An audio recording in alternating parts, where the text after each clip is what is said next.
Bora então, pessoal, para a gente dar sequência aqui, a gente passa agora para a nossa questãozinha número 6. Para a galera que quiser assistir de 1 a 5, tá no outro vídeo. Vou pedir o pessoal para compartilhar com vocês, tá bom? Então, a questão 6 começa a falar sobre o bócio endêmico. Então, durante uma excursão a cavalo que fiz em 1950, nos arredores de uma vila em Goiás, senti-me de repente como num país fantástico.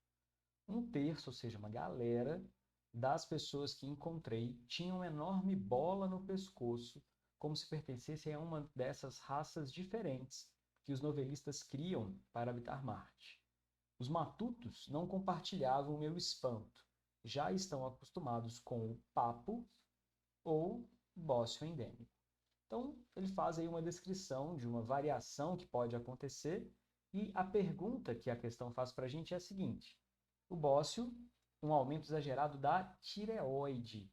Então, se liga, pessoal, quando eu falo aqui de tireoide, tá? Eu estou relacionando a uma glândula humana. Essa glândula humana, para a galera que não se lembra, eu vou fazer um desenhozinho aqui sensacional, que vocês sabem que eu tenho a manha, peraí. Olha aí que massa. Essa glândula, ela fica aqui exatamente na região do pescoço. E a gente sabe que a tireoide, principalmente nessa situação aqui, ela é responsável pela produção do T3 e do T4, que são dois hormônios que regulam o nosso metabolismo. E aí, olha só o que ele fala para a gente no enunciado.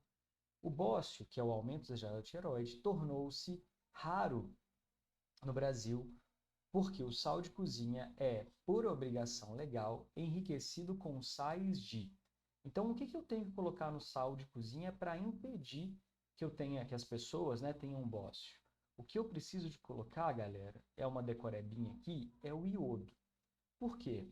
Tanto o T3 quanto o T4, eles utilizam o iodo na sua composição. Então, sempre vai ter iodo na composição desses hormônios. E se por acaso faltar iodo, a resposta que meu organismo dá é aumentar o tamanho, né, o volume da tireoide, causando o bócio endêmico. Tá? Então, bem tranquila essa questão, era uma decorebinha, mas eu acho que todo mundo ali lembrava bem desse iodo. Ok? Vamos para a questão 7, que é uma questão delicada, que pode pegar a gente assim de bobeira. Então, para ninguém mais vacilar, vamos ler essa questão com calma. Ó. No corpo humano, a água exerce variadas atividades, fundamentais que garantem o equilíbrio e o funcionamento adequado do organismo como um todo. Beleza. Considerando que um ser humano adulto tem entre 40% e 60% de sua massa corpórea constituída por água, é correto afirmar que a maior parte dessa água encontra localizada. Então, aonde a gente vai encontrar uma grande quantidade de água no organismo humano? Vamos passar aqui para as alternativas. De cara, vou passar para a letra D. Está aqui, no plasma sanguíneo. Aí quando você fala assim, pô, no sangue, então deve ser essa aqui. Só que eu vou colocar uma interrogaçãozinha para a gente avaliar daqui a pouquinho. Tá, você ficou na dúvida da D. Secreções glandulares. Gente, nas secreções glandulares não tem tanta água assim, ok? As glândulas não produzem tanto assim.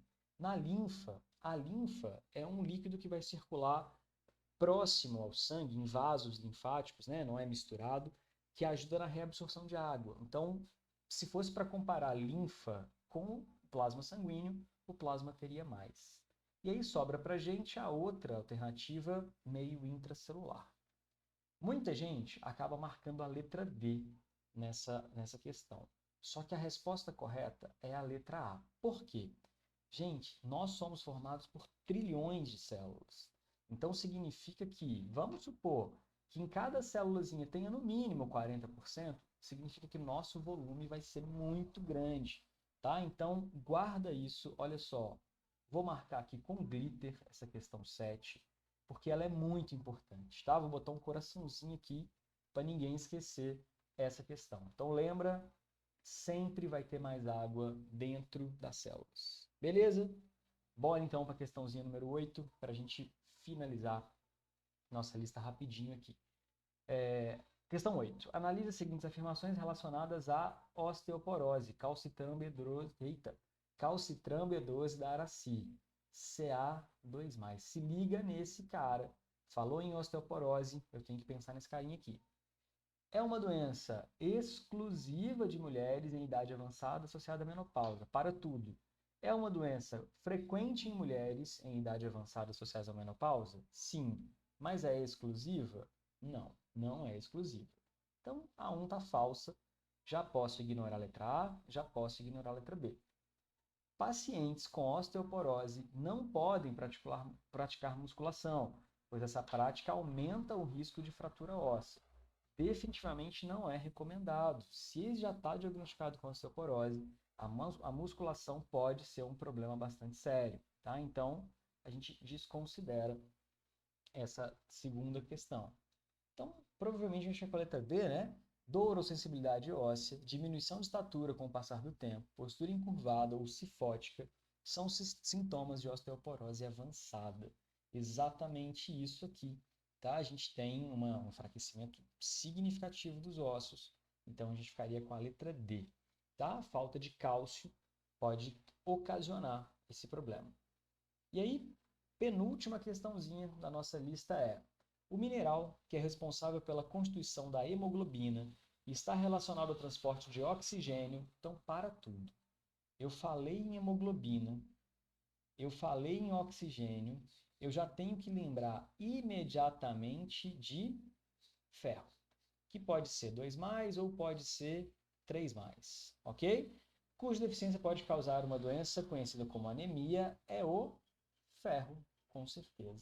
Tá? O fósforo está relacionado à formação do DNA, do ATP, o iodo da tireoide, o sódio e o potássio, a regulação hídrica e ao transporte de impulso nervoso no nosso organismo. Então, questãozinha 9, muito, muito tranquila. E a última questãozinha é uma questão que a gente vai ter que comparar a quantidade de água e os órgãos aqui do nosso organismo. Então, na tabela a seguir está listada a quantidade de água encontrada em diferentes órgãos humanos vivos, proporcionalmente à massa total de cada uma dessas estruturas. Então, ele colocou numa lista para mim aqui, ó, crescente, né?